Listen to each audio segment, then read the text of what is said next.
Hey everybody, it's Rhoda from Cigar City Tarot, and we are on day 30. Hard to believe that we're almost done, but this is day 30 of Ethony's 31 Days of Tarot Challenge in 2022.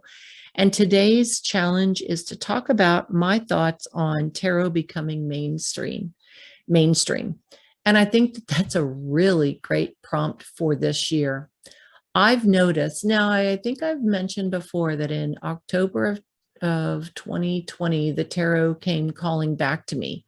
Although I had my first deck when I was 13, I purchased it in downtown Nashville in, I don't even remember, some kind of weird shop where we were going around near the Grand Ole Opry and whatnot. And several years later, after playing with it and whatnot, and weird interactions with a Ouija board, I gifted them to another person older than I, but we were friends, and she always set herself up as a tarot reader. So anyway, I didn't even think about it for the longest time. Oh gosh, it probably didn't even cross my mind while I got married and I had 3 kids and raised them and whatnot until 2020. And it's funny, as I've listened to other readers, and not necessarily because of Ethony's challenge, but because, I don't know, just following readers, and maybe I was becoming more aware of it. But it seems like a lot of people have felt that going more towards understanding or tapping into your spirituality or meditating or, just figuring out some of the deeper things about yourself, the tarot has become more mainstream. And it's kind of cool to watch, right? So a lot of the readers that I follow on YouTube have, tens of thousands of followers.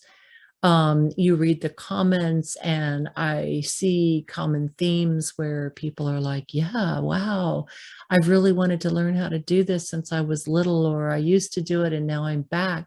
And so I think it's just the sign of the times, right? So whether some tarot, readers are saying we're going into, going into a higher spiritual realm, I think some ways that's true, right? So I grew up in the 70s, the age of Aquarius, all of that, you know, spirituality, if you will, and whatnot. And then it kind of died down. The 80s were about me and the parties, and the 90s were a little crazy and whatnot.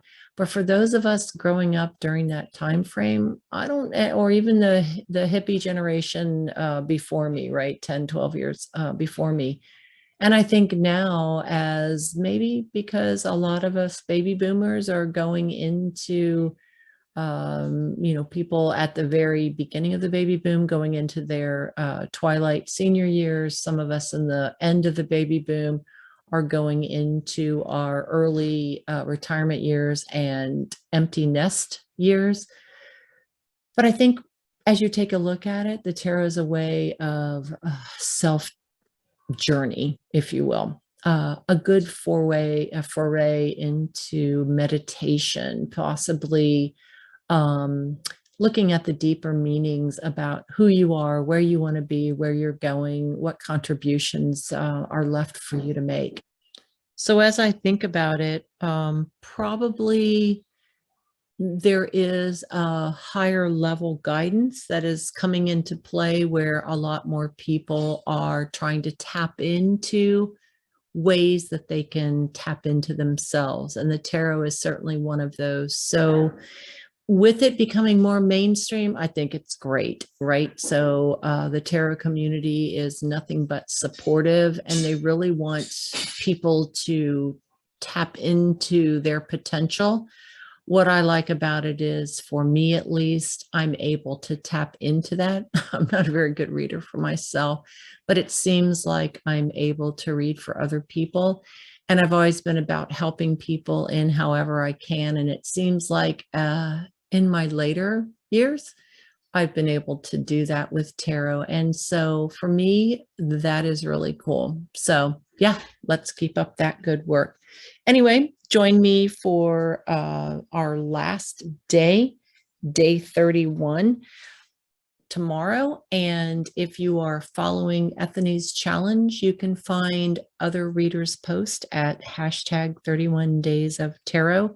And we look forward to seeing you on our last day. And again, thank you for listening. If you found this helpful, please give me a like and subscribe if you haven't already done so.